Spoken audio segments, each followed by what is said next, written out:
ఏంటి ఇంకా పడుకోలేదా? ఏం ఆలోచిస్తున్నావు? శశి, ఇందాక ఏమైందో తెలుసా? నన్ను ఒకతను తనతో పాటు బయటికి రమ్మని అడిగాడు. బయటకంటే? పూర్తి బయటికి, గుడి బయటికి. నిజంగానా? అవును. మరి వెళ్తున్నావా? ఏంటే వెళ్ళేది? మనం ఎవరో తెలీదా? ఆయన ఎంత ధైర్యం అలా అలా అడుగుతాడు?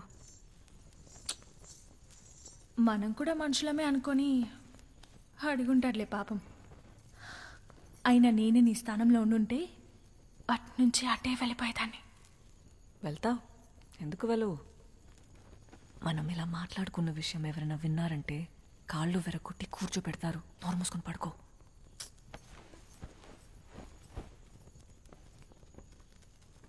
ఆయన అలా అలా వెళ్తాం, ఎవరు ఏంటో తెలియకుండా.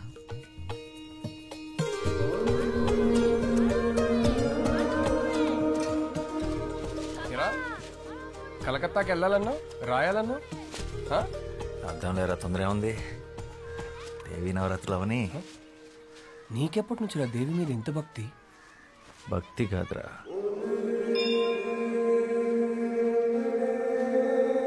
ప్రేమ. అలా వినోదిని అనే దేవదాసి తన 100 ఏళ్ల జీవితాన్ని గుడిలో సౌభాగ్యంగా గడిపి చివరికి స్వర్గాన్ని చేరుకుంది. అయితే మీ వినోదిని తన జీవితంలో గుడి దాటి బయటికి ఎప్పుడు వెళ్ళలేదా? లేదు. ఎందుకు? ఒక దేవదాసి దేవుడి సన్నిధి దాటి బయటికి రాకూడదు, అది శాస్త్రం. ప్రపంచం అంతా దేవుడి సన్నిధే కదా, బయటికి వస్తే తప్పేంటి? పాపం వినోదిని మీ దేవుడు సృష్టించిన ఈ అందమైన ప్రపంచాన్ని చూడకుండానే వెళ్ళిపోయింది. 100 ఏళ్ళు దాసిలా కట్టుబాట్లతో బ్రతకడం కన్నా ఒక్కరోజు స్వేచ్ఛగా మనిషిలా బతుకుంటే బాగుండు.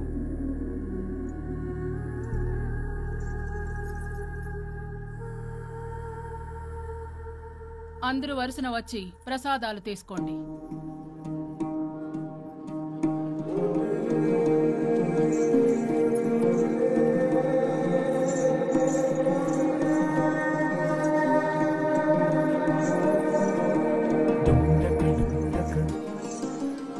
రాత్రి 10 గంటలకు దక్షిణ ద్వారం. నీకోసం ఎదురు చూస్తుంటాను.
వెళ్ళిపోయి ఉంటావు అనుకున్నాను. నువ్వు వస్తావని నాకు తెలుసు. నేనేం బయటికి రావాలని రాలేదు. నిజంగా వచ్చావో లేదో చూద్దామని వచ్చాను. సరే.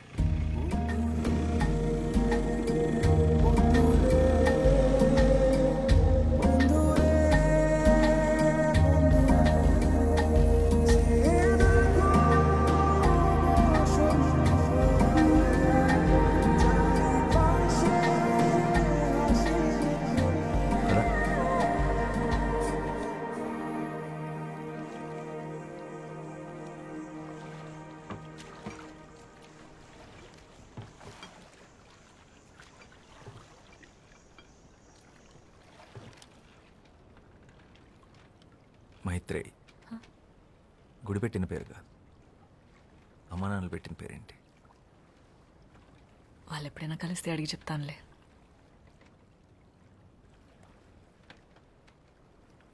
అవును, తెలుగు ఎలా వచ్చు? ఆంధ్ర గురువుల దగ్గర కూచిపూడితో పాటు తెలుగు కూడా నేర్చుకున్నాను. తెలుగే కాదు, భరతనాట్యంతో పాటు తమిళ్, మోహినియాటంతో పాటు మలయాళం, ఒడియా, అసామీస్, సంస్కృతం కూడా వచ్చు. పడవ నడపడం వచ్చా? రాదు. నేను నేర్పుతాను, పట్టుకో.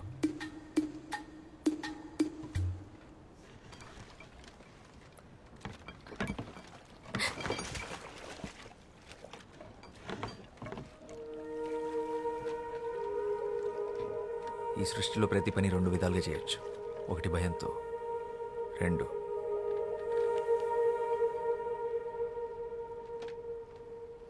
ప్రేమతో.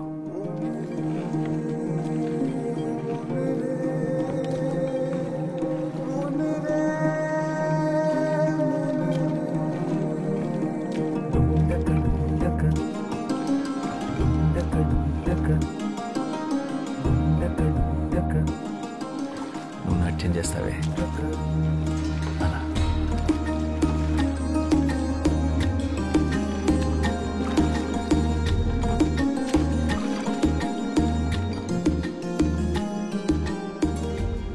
ఏం చేస్తుంటావు నువ్వు? ఐఎమ్ ఎ రైటర్, రచయితను. ఏం రాస్తావు? ప్రపంచానికి చెప్పాల్సింది. మరి ఆ ప్రపంచానికి నా గురించి చెప్పాల్సి వస్తే? పాలబుగ్గలు, పసిడి చాయన పసుపు పూతగా వించిన తను, భయంతో బెదిరే పసిపాప కన్నులు, తెరచాప వంటి కురులు, శరీరం ఒక గుడి శిల్పం, నాట్యంలో నెమలి, కన్న ప్రేమని కూడా ఎరగని కన్యత్వం, బండరాయితో బంధుత్వం, దేవుడనే దురాచారం దేహాన్ని ముళ్ళు చేసిన మనసంతా దైవత్వాన్ని నింపుకున్న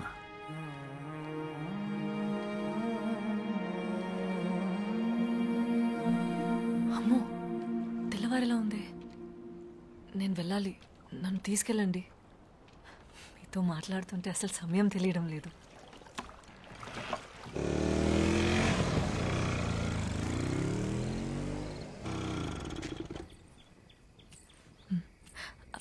అవును, నీ పేరేంటి? శ్యామ్ సింగరాయ్.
నాతో వచ్చేసే రోజే. రోజు వస్తూనే ఉన్నాగా. ఇలా కాదు, ఈ బతుకు నుంచి బయటికి, నా జీవితంలోకి నాతో పాటు కలకత్తా వచ్చేసి మనం పెళ్లి చేసుకొని ఒక కొత్త జీవితాన్ని ప్రారంభిద్దాం. శ్యామ్, నేను ఒక దేవదాసిని, ఆ విషయం మర్చిపోకు. ఏ ఆడది ఎవరికి దాసి కాదు. దాస్యాన్ని కోరుకునేవాడు దేవుడే కాదు. దేవుడి ముసుగులో జరుగుతున్న బానిసత్వం ఇది. అదంతా వదిలే. అసలు నువ్వు సంతోషంగా ఉన్నావా? ఇలా బతకడం నీకు ఇష్టమేనా? ఈ నవరాత్రులు తప్పితే నా జీవితంలో చెప్పుకోవడానికి వేరే పండగంటూ లేదు. ఎవరు కోరుకుంటారు ఇలా బ్రతకాలని? ఆగమాలను అనుసరించి కర్మాన్ని సరిపట్టుకోవడం తప్ప. ఆత్మాభిమానం కన్నా ఏ ఆగమం గొప్పది కాదు. తప్పని తెలిసాక దేవుణ్ణైనా ఎదిరించడంలో తప్పే లేదు. పిరికి వాళ్ళే కర్మ సిద్ధాంతం మాట్లాడతారు. ఆయన నీ విలువ నీకు తెలియపోతే ఎలా? రెడిక్యులస్. నా విలువ ఎంతంటే ఏం చెప్పమంటావు? ఒక్క బస్త బియ్యం కోసం కన్న తల్లిదండ్రులే గుడిగాటికి కట్టేసిన ప్రాణం నాది. ఆ గుడిలో ఒక శిల్పం వెలకుడు నేను చేయను. కన్నవాళ్ళు కొన్నవాళ్ళు నిర్ణయించేది కాదు నీ విలువ. నువ్వెంత అనుకుంటే అంత, నిన్ను నువ్వు నమ్మినంత. నేను బయటకు వచ్చి బ్రతకగలనా? గుడి దాటి బయటకు వస్తే ఈ సమాజం నన్ను ఒప్పుకుంటుందా? చెప్పు. ఎంఎస్ సుబ్బలక్ష్మి పేరు విన్నావా?